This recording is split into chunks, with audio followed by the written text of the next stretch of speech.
El tema de esta predicación le hemos colocado el fruto del Espíritu. A lo largo de los últimos martes, Dios nos viene hablando a nosotros a través de esta hermosa carta, la cual tiene como propósito que la iglesia crezca. ¿Cuántos quieren crecer? Todos necesitamos crecer en el Señor y bajo la gracia de nuestro Dios.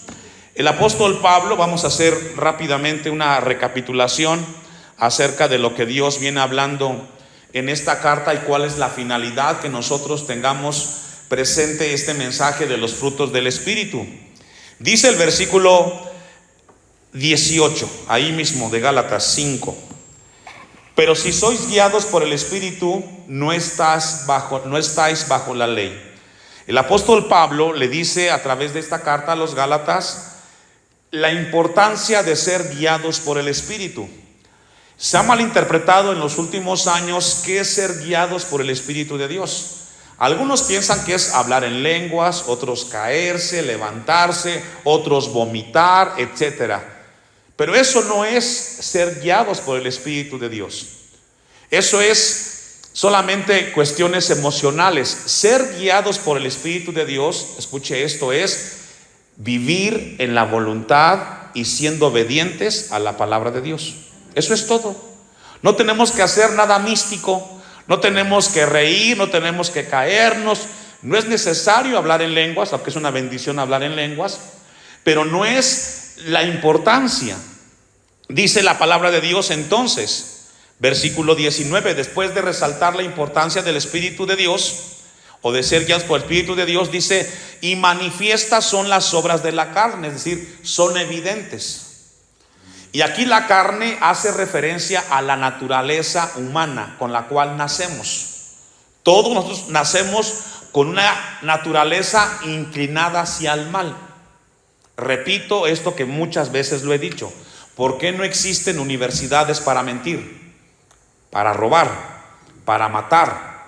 Porque eso lo aprende el hombre sin necesidad de ir a estudiar. No se ocupa una escuela para hacer el mal. La sociedad en la cual vivimos está permeada de mucha maldad. ¿Dónde lo aprende la gente? Según la palabra de Dios, dice el Evangelio de Marcos y Mateo, que de adentro del corazón salen todas esas cosas y contaminan al hombre. Es decir, el hombre cuando mata no pecó, no, hizo lo que hizo porque en su corazón hay pecado. Es por ello que necesitamos nosotros urgentemente a Cristo en nuestras vidas. Entonces la Biblia dice que son evidentes, es decir, tú las puedes observar. Yo los veo a ustedes los cultos de los martes y los domingos. Sus acciones denotan lo que hay en su vida. Si usted ama a Dios, vivirá de acuerdo a la voluntad de Dios.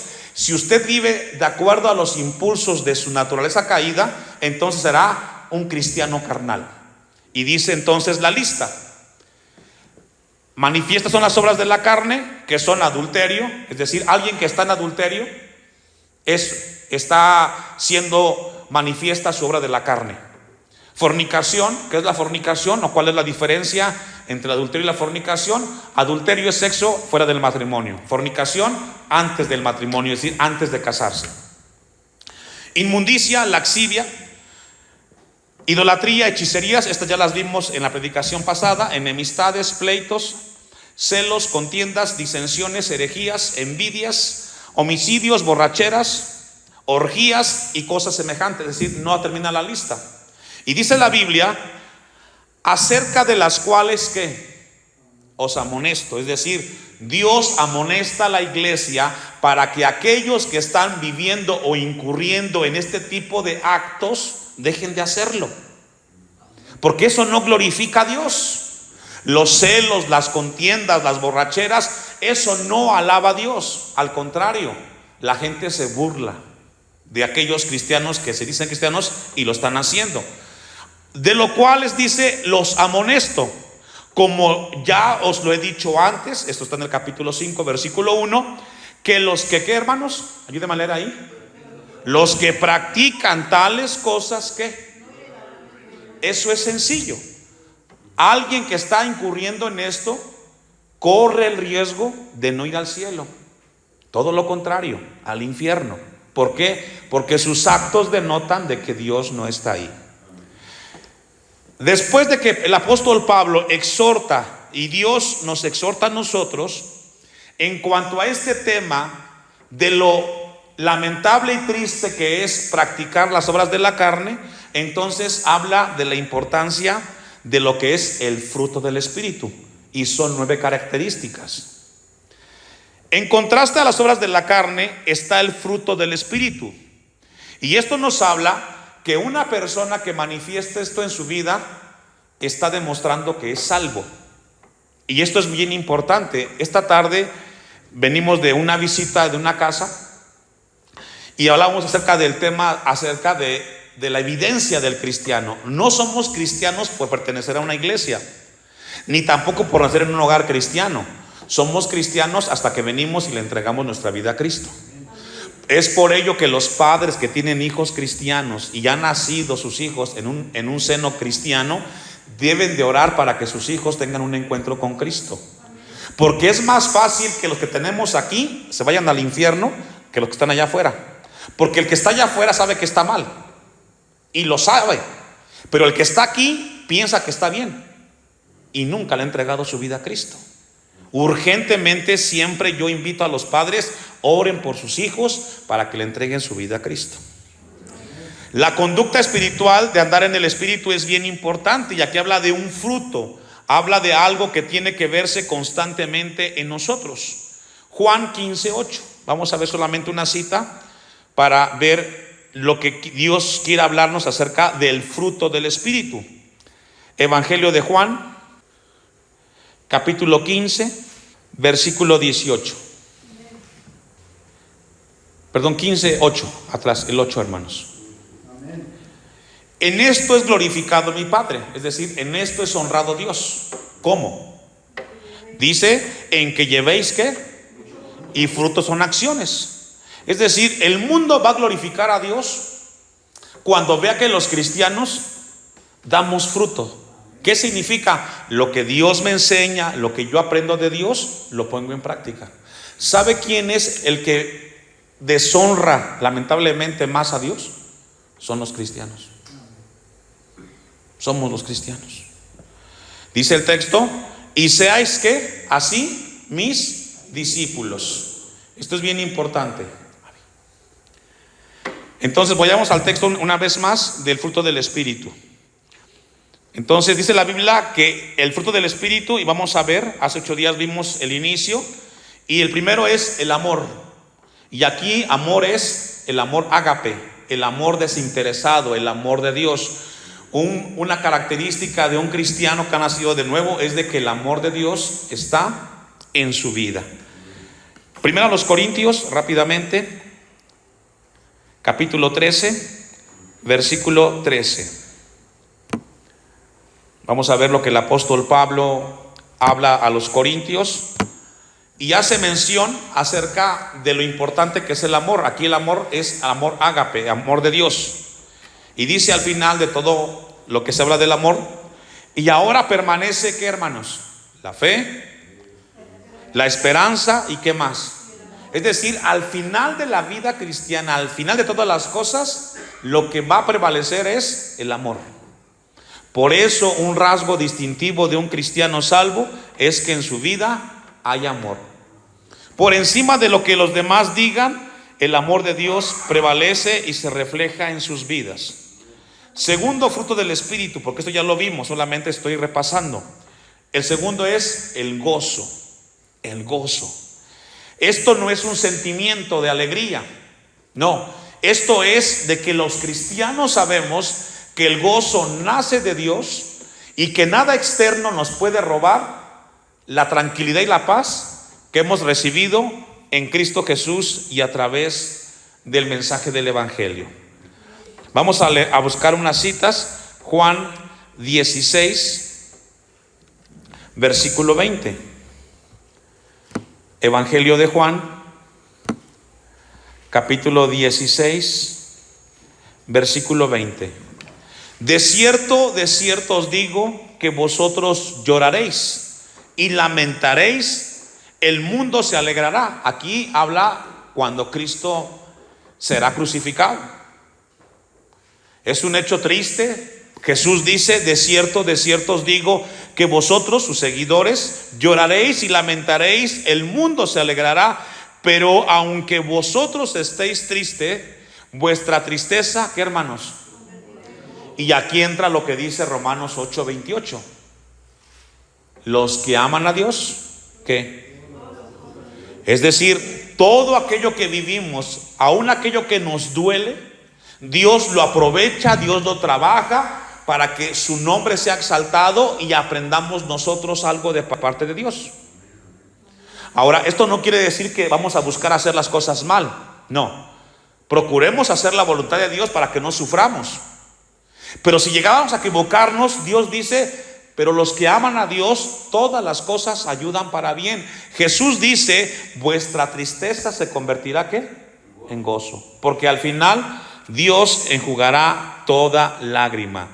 No lo busque. Nehemías 8:10 dice que el gozo del Señor es nuestra fuerza. Entonces el gozo viene de Dios. Vamos entonces con la tercera característica del fruto del Espíritu, y es paz. La palabra es en el griego irene, que se refiere a la tranquilidad de la mente que viene como resultado de una relación con Dios y de haber sido salvos. Repito, la paz del fruto del Espíritu hace referencia a la tranquilidad de la mente que viene como resultado de una relación con Dios y de haber sido salvos. Ahora, me encontré algo interesante que quiero compartirles con ustedes esta tarde. También la palabra paz significa, en el griego ya dijimos que es irene, pero también significa, escuche esto, vamos a aprender de parte de Dios, significa tener orden, ordenar los asuntos de nuestra vida. Tener paz o tener el fruto del Espíritu significa que procuramos tener las cosas en orden. ¿Se acuerdan de la historia de Ezequías, profeta Isaías? Cuando Dios le dice que va a morir, ¿se recuerda? Que manda al profeta Isaías y que le dice que, ayúdenme a recordar ese pasaje. Ordena tu ¿qué? Tu casa, porque vas a ¿qué? Una de las cosas que más nos quitan la paz, hermanos, es que no tenemos orden en las cosas que tenemos. Tenemos que aprender a ordenar todo lo que Dios nos ha dado. Cuando ya somos grandes, tenemos que ordenar las cosas que vamos a dejar a nuestros hijos, ¿verdad? Para que no estén peleando. Y lo que tenemos ahora, tenemos que darle un orden. Hay un problema muy grande en la vida del cristiano. No tiene paz porque no tiene orden ni en su vida, ni en su casa, ni en su negocio. No tenemos orden. Y aquí Dios quiere hablarnos que debe de haber en nosotros orden para que tengamos paz. Juan 14:1. Vamos a ver con la ayuda de Dios esta parte de la Biblia. Evangelio de Juan, capítulo 14, versículo 1. Un texto que conocemos todos muy bien. Aquí la preocupación de los discípulos era porque Jesús les había dicho que iba a morir. Eso produce preocupación. Y dice el texto: no se turbe vuestro corazón. ¿Quién le está hablando a quién? ¿Cristo a quién? A sus discípulos. No se turbe vuestro corazón. Creéis en Dios, creed también en mí. En la casa de mi Padre muchas moradas hay. Si hay algo que nos quita la paz a todos los seres humanos, cristianos y no cristianos, es qué va a pasar el día que nos muramos. Y aunque usted y yo conocemos de Dios, cuando viene el tema de pensar en que vamos a partir de esta tierra, viene mucha preocupación, ¿sí o no? Amén. Y tenemos promesas. Pensamos en los hijos, qué va a ser de ellos. Pensamos en nosotros, si realmente todo lo que estamos leyendo de Dios es cierto o no. Y esa preocupación, hermanos, viene muchas veces porque no hemos aprendido a descansar en Dios. Dios nos garantiza que el futuro está seguro en Cristo Jesús. Tengamos paz. Lo que a veces preocupa mucho es de que no hacemos las cosas para que haya orden. no preocupamos para que los hijos caminen en Dios ni busquen Dios, para que el día que partamos, porque es un hecho inevitable, los hijos queden seguros en esta tierra caminando con Dios. Eso es todo. Amén. Entonces Juan dice: no se turbe vuestro corazón. Vamos a ver una cita más, Filipenses 4:9. Vamos a leer desde el 6. Carta de los Filipenses o a los Filipenses. Vamos a leer desde el 6. Y otra vez. Ahora, el fruto del Espíritu, hermanos, no es algo que recibimos de manera natural o que nacemos, mejor dicho, con ello. Tenemos que cultivarlo nosotros. Ahí está. Tenemos que hacer un esfuerzo para que podamos nosotros desarrollarlo. Dice el apóstol Pablo, Filipenses 4:6: por nada estéis afanosos. ¿Por cuánto? Por nada. Y ahí entra el tema de la salud familiar, espiritual, etcétera, económico. Sino sean conocidas vuestras peticiones delante de Dios. ¿Cómo? En toda oración. ¿Qué tiene que hacer el cristiano cuando tiene preocupaciones? Ir a Dios y ponerle a Dios en oración esa petición. Y ruego con acción de gracias, es decir, todo lo que vivimos, también a Dios le damos gracias porque Él es el que tiene control de nuestras vidas. 7.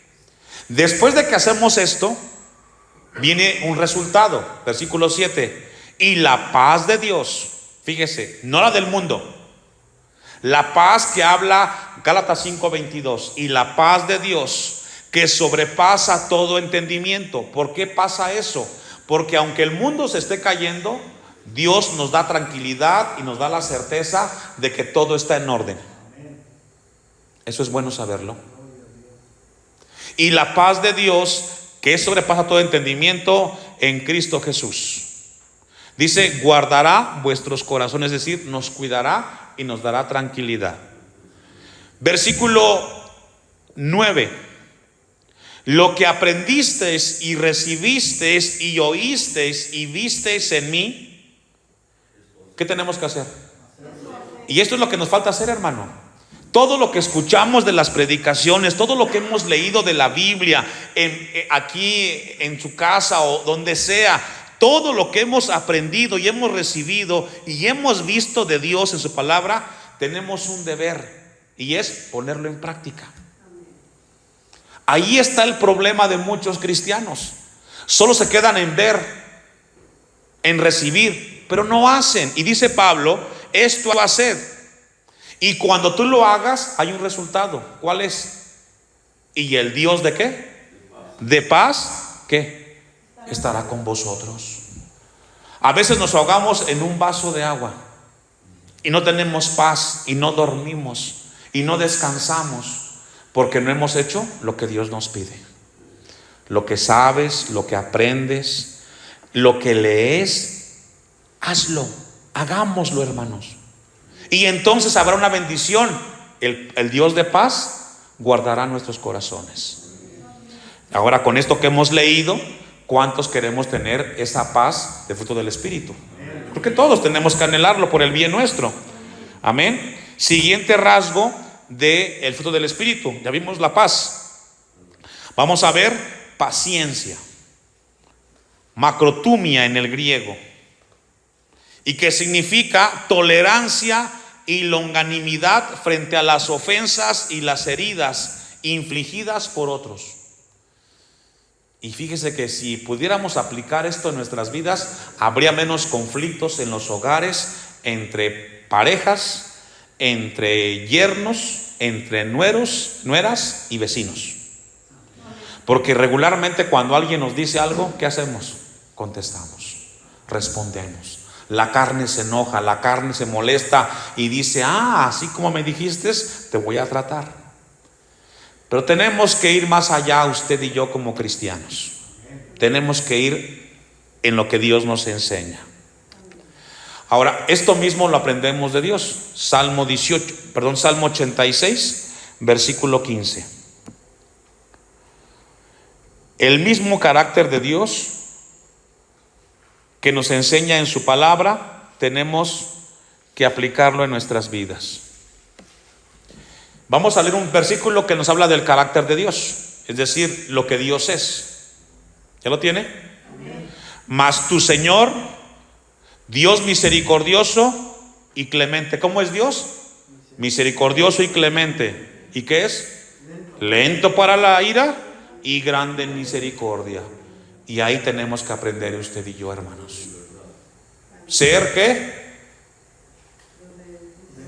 Prudentes. Ser lento para irarnos. Sí, me dolió lo que me dijiste, no me gustó, pero no voy a reaccionar como tú quisieras que yo reaccionara.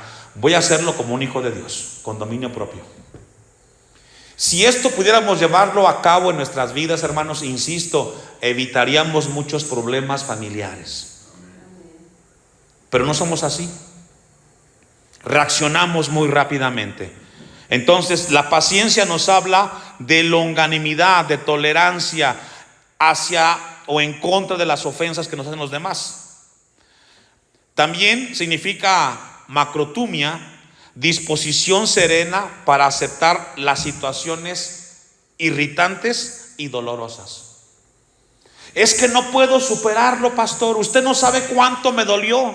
Y ahí está la gente patinando y sufriendo, y no duerme y no descansa, porque no ha aprendido a mantener una vida serena frente a las cosas que te hieren y que son muchas veces para nosotros dolorosas.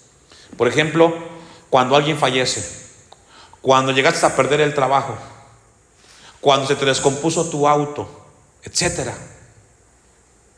Macrotumia significa paciencia, serenidad, hermanos. Amén. Siguiente fruto del Espíritu, benignidad.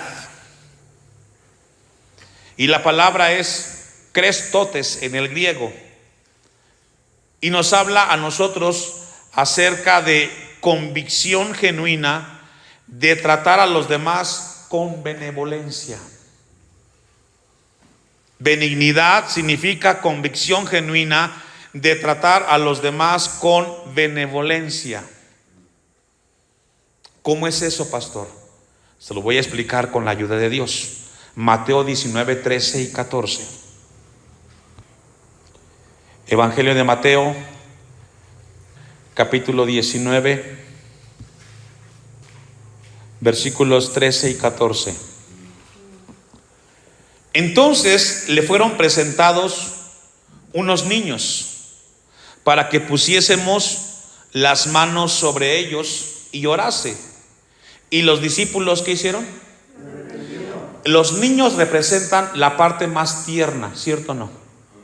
No importa que no sea tu hijo, tú ves un niño y ¿qué te inspira, hermanos? Ternura. Eso es benignidad. Ese sentimiento que tú tienes cuando ves a un niño de 6 meses, de 3 meses, de 1 año, y que lo ves con esa inocencia, y que lo que te da ganas es abrazarlo y darle un beso y hacerle, hasta regalarle algo, aunque no sea tu hijo, eso es benignidad.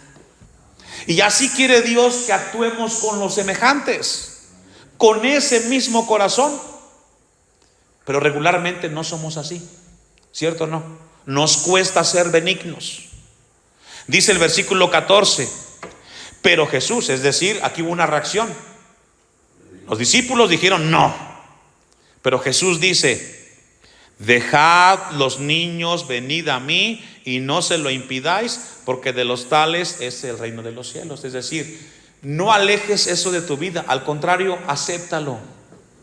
Mire, hermanos, quizás hasta el día de hoy no somos benignos, pero a partir de hoy, con la ayuda de Dios y pidiéndole a Dios, podemos ser personas benignas.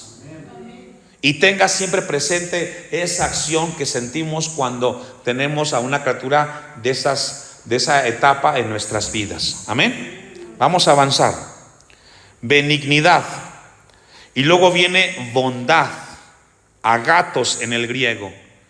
Y la bondad nos habla a nosotros de una excelencia moral que se reconoce por su dulzura y compasión. Un cristiano tiene que ser moralmente recto. ¿Cómo corregimos a los hijos? Si saben que mentimos. si saben que robamos, si saben que somos hipócritas. Porque hermanos, aquí en la iglesia todos somos santos. Hasta nos puede ver la aureola acá arriba. Pero en casa, ¿qué tal? ¿Qué música escuchas? ¿Qué lenguaje usas? ¿Cómo te conduces? Hay un problema social muy grande que está corrompiendo al mundo, incluyendo a México. ¿Y sabe cuál es, hermanos? La falta de autoridad moral. Los padres no tienen cómo llamar la atención a sus hijos porque ellos no hacen lo que dicen ser. Yo siempre he dicho esto, hermanos, y aprovecho y voy a mencionar un texto. No lo tengo en la predicación, pero voy a pedirle que me ayude a buscarlo con la ayuda de Dios. Bendito sea Dios para siempre. Dos citas. Lucas 7:23 y Mateo 18:7. Vamos a leer primero Mateo 18:7 y luego Lucas 7:23. Y el tema es la calidad o la autoridad moral. Jesús le dice esto a sus discípulos. Vamos a leer desde el 6. Y cualquiera que haga tropezar a alguno de estos pequeños que creen en mí, mejor le fuera que se le colgase al cuello una piedra de molino de asno y que se le hundiese en lo profundo del mar. ¿Por qué Jesús le da un realce tan importante al tema del tropiezo? ¿Qué es un tropiezo, hermanos? Es un obstáculo, una zancadilla que tú le cometes a otra persona de manera deliberada. Dice el versículo 7: ay del mundo por los tropiezos. Ese ay que está ahí, si logra verlo, está con signos de ¿qué? De admiración. Ese ay es de dolor. Ay del mundo por los tropiezos. Jesús dice: van a ver en el mundo muchas formas para que la gente tropiece. Una de ellas, el adulterio, la fornicación, el robo, el asesinato, etcétera. Son tropiezos, porque no es lo que Dios quiere de usted y de mí. Y dice el versículo 7: porque es necesario que vengan tropiezos. Es decir, es inevitable que haya en la vida este tipo de obstáculos. Pero hay un pero, dice el versículo 7: pero hay de aquel hombre o mujer por quien viene el tropiezo. Sus hijos, hermanos, sus hijas van a escuchar música del mundo. No se lo va a poder evitar usted. Pero si usted es el que permite que en su casa se escuche música del mundo, es un tropiezo para su hijo. ¿Cómo usted luego lo corrige? Yo siempre he dicho esto y exhorto a los padres de familia: sí, sus hijos van a cometer errores, pero que no sean ustedes los que propicien esos errores. Los hijos van a mentir y quizás van a robar, van a caer en fornicación, pero que no sean ustedes los que les permitan hacer eso, hermanos. No lo hagan, porque mañana cuando ustedes quieran corregirlos, va a decir el hijo: nunca me dijiste nada, en tu casa lo hice y nunca me llamaste la atención. ¿Saben por qué muchos padres de familia cristianos han perdido autoridad con sus hijos? Porque en sus casas les dejan hacer lo que ellos quieren y no hay reglas, no hay calidad moral. Sí, van a venir tropiezos. Yo sé que los hijos van a escuchar y van a hacer muchas cosas, pero que no sea yo el que les dé permiso, o el que les autorice, o el que me haga de la vista gorda.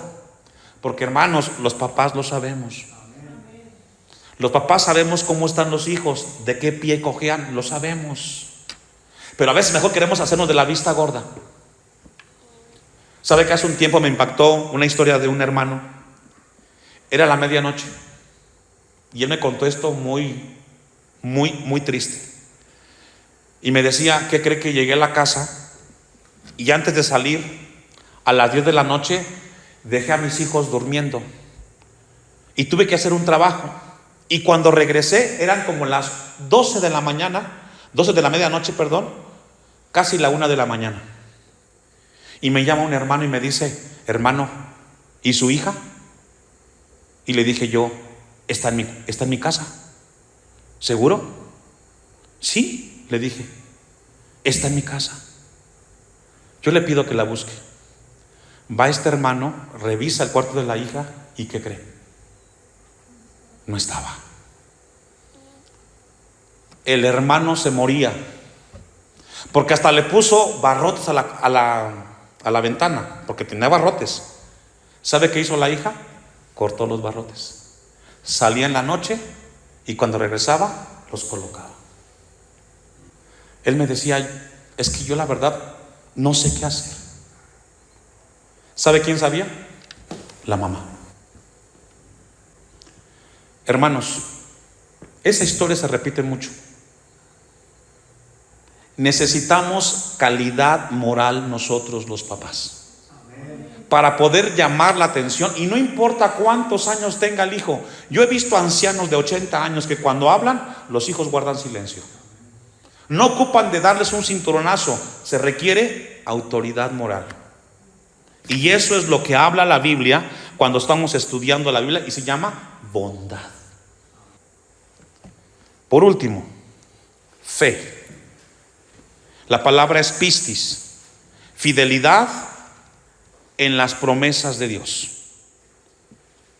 Siguiente, porque ya avanzamos mucho. La siguiente es mansedumbre, que es la última. Mansedumbre.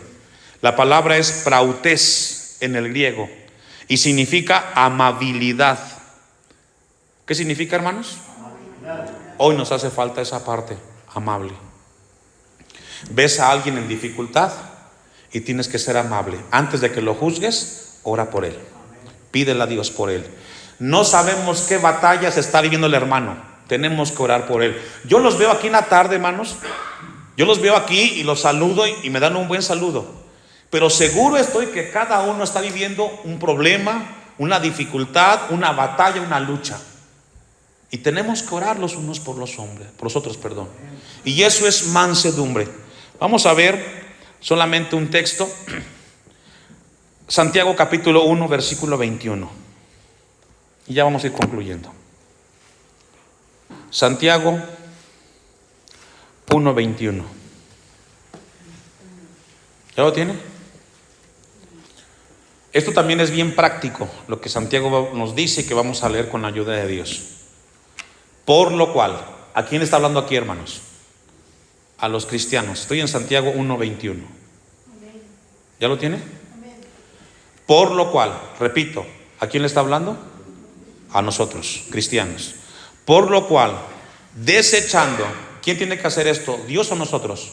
Nosotros. Desechando toda inmundicia y abundancia ¿de qué? De malicia. Recibamos con mansedumbre la palabra implantada, la cual puede salvar a vuestras almas.